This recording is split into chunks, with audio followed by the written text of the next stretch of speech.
Hello, everyone. Welcome to another life story coming to you from Life Stories Worldwide. My name is Alan Jones, and it's really a pleasure to have you with us. We bring you stories from across the world, and our stories go out across the world.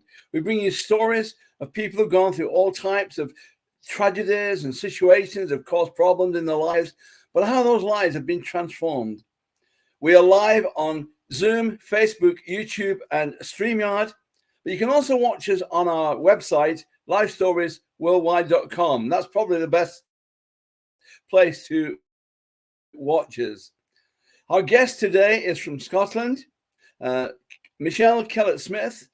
Michelle is a mother, grandmother, and she loves helping people who are going through difficulties to help them find reconciliation and restoration. She works with a Foodbank. She also works with the Scottish Prison Service, helping women in custody. And she's doing a tremendous work helping people who are going through real problems. So it's a real pleasure to welcome Michelle to share her story. Thank you, Michelle. Thank you. Thank you very much. Hi there. Good evening. As Alan said, my name is Michelle Kellet Smith. I live in Glasgow in Scotland. And my life started off in a Salvation Army home, a children's home. My mother had abandoned me there, and I was adopted at a very young age. I was adopted into a very strict Christian loving family, a family who went to church 3 times a day and probably about 3 times during the week. I had 2 sisters.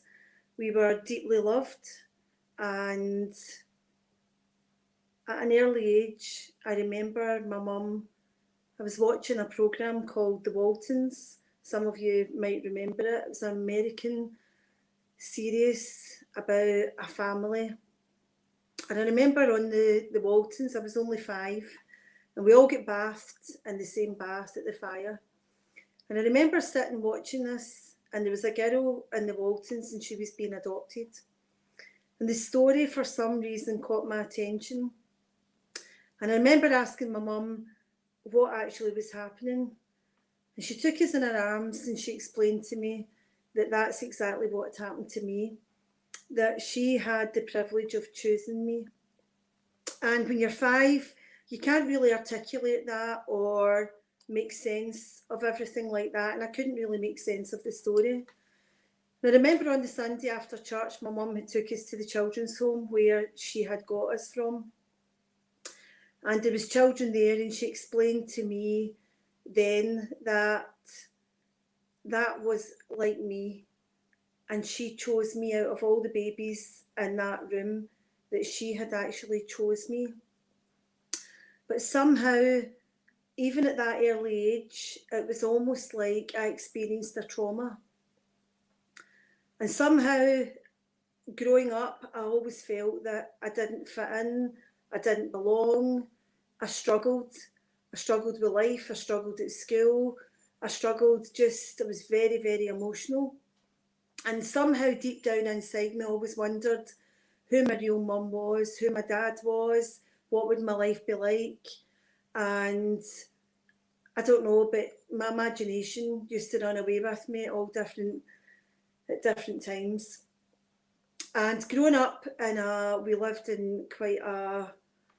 we lived in an estate, in a scheme that we call in Glasgow, and everybody in the scheme never went to church. They never done anything that we done, and we kind of stood out. And I remember growing up thinking, I don't really like this. I don't really like the fact that I need to go to church 3 times on a Sunday, 3 times during the week. But for my mum and dad, for my parents, that was their life. They were dedicated Christians who found a lot of joy in what they were doing. But somehow I just did not seem to connect. I didn't seem to connect with my sisters very well or the church, but yet I knew it was a safe place. Growing up, I became a hairdresser at an early age. I didn't really do well at school, so I left school early. I think I was only 15 when I left school. I'd already started working at hairdressers on a Saturday before that. And that lifestyle, it was very glamorous, and the people that worked there were very glamorous, and I thought if I wanted to be like them, It was like champagne at night, real pain in the morning. And I just thought, I think this is the life that I really want to live.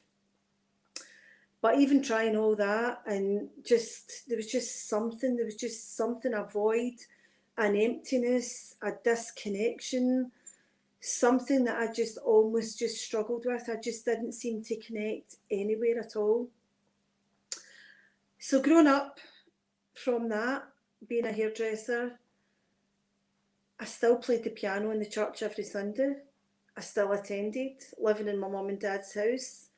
I still had to do the things that were expected of me.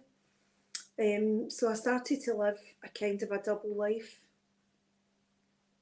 I'd go to church on the Sunday, play the piano, but yet on the Saturday night and during the week my life was completely different.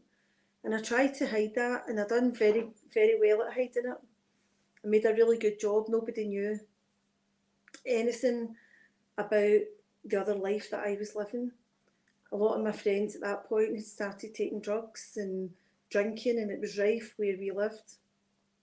And I started to really, really gravitate towards that life. I found there was a lot of joy, a lot of happiness, a lot of which I thought was happiness. I felt that there was more happiness out there than what there was in the church. So I gravitated towards that life. And then one day my friend, who was a heroin addict, he became a Christian, and he went into this place called Teen Challenge down in Wales. And he started to write to me about how God had changed his life. And I hadn't heard really stories like that. I hadn't heard really of a God that could transform your life. And John would write to me. I was going out with this guy at the time. He was a drug addict. But I found that I looked for love in relationships. I looked for love with men. In fact, I would go with anybody that would have took me.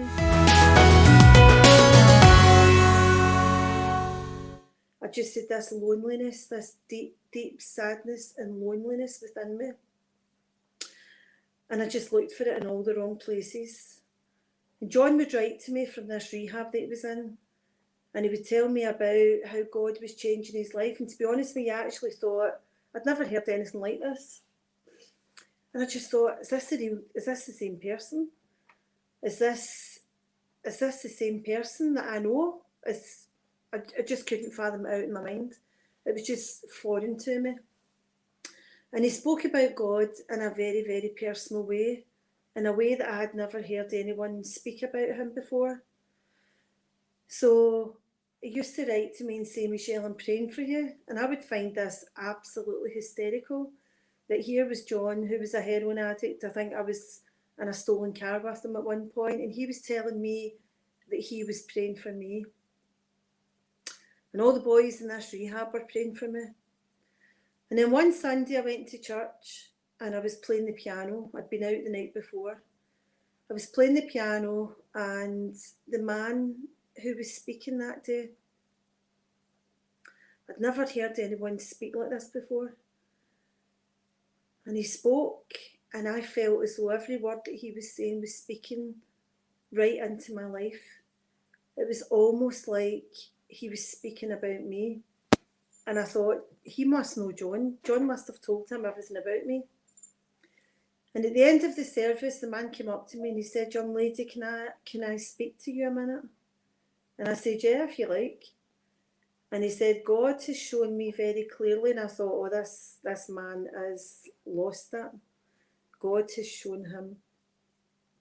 God has shown me very clearly that you're just playing at games, that you've got one foot in this world and you've got one in this church, and God really wants your whole life to be dedicated to him. And I just thought, how dare he speak to me like that? How cheeky.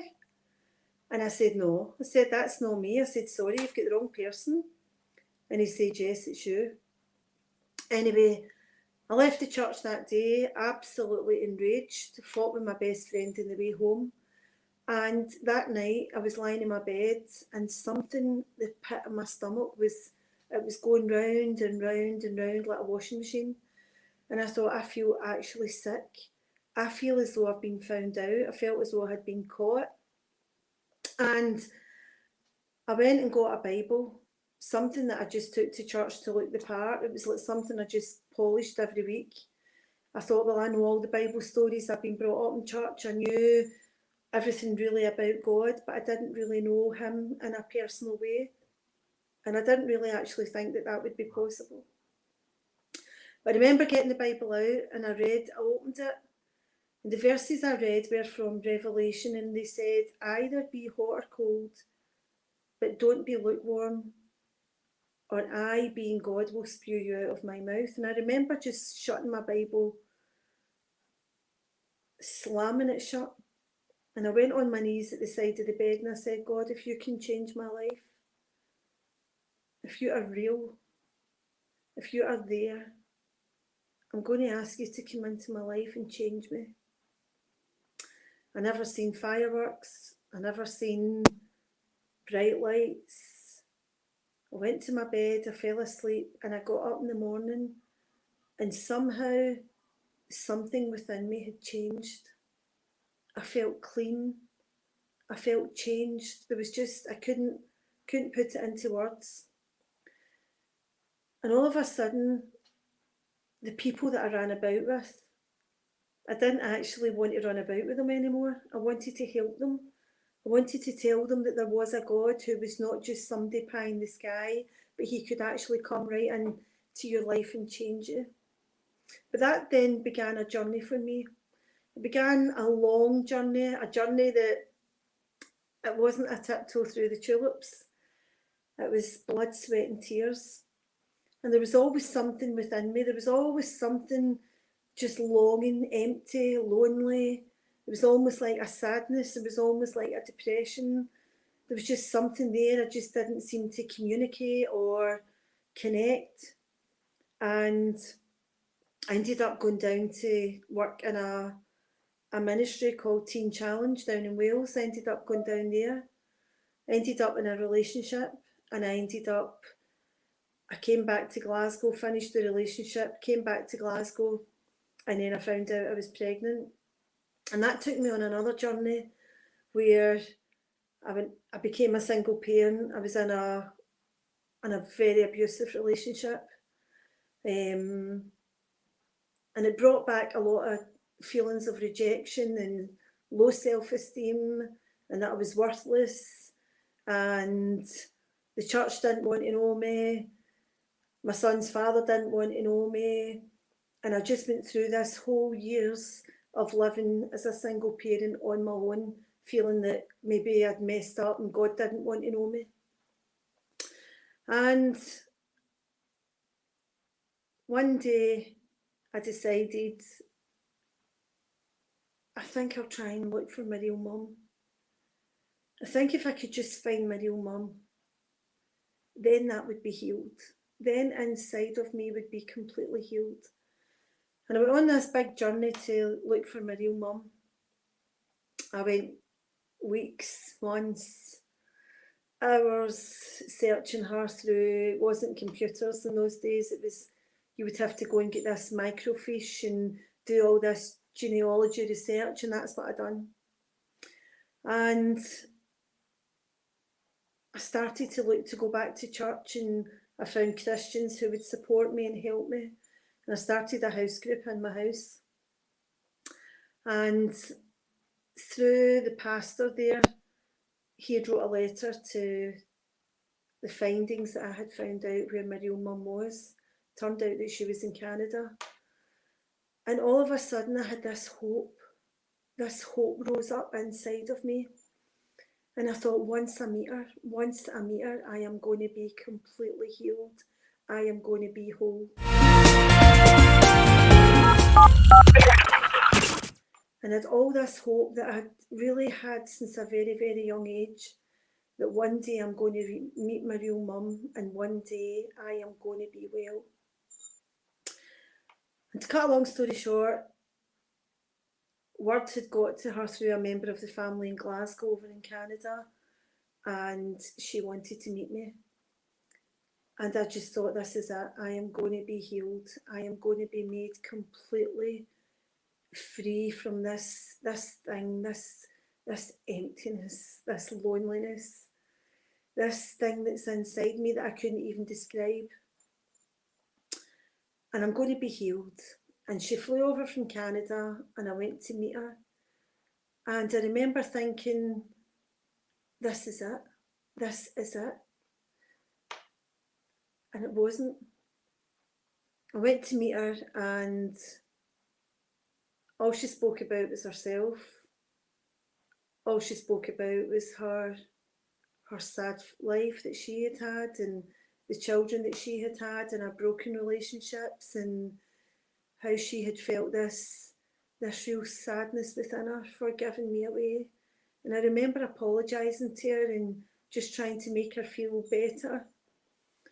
But coming away from that meeting, I think she was here in Glasgow for 3 weeks, coming away from that meeting, I was absolutely distraught. The very thing that I thought was going to heal me, actually, I felt was destroying me again. You see, I'd lived in all this hope. I'd lived with all this longing within me to be loved by my real mum, to have it completely shattered. She never told me she loved me. She never, everything that I'd hoped that she was going to do, she never. One thing I had learned through that was that people can't heal you. Relationships can't heal you. My mother could not heal me. And after that meeting, I just remember the pain. It was absolute agony. I just felt this pain within me.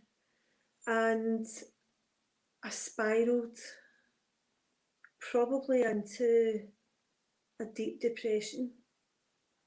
I turned to drink. I turned to other relationships. I tried to heal myself through other people.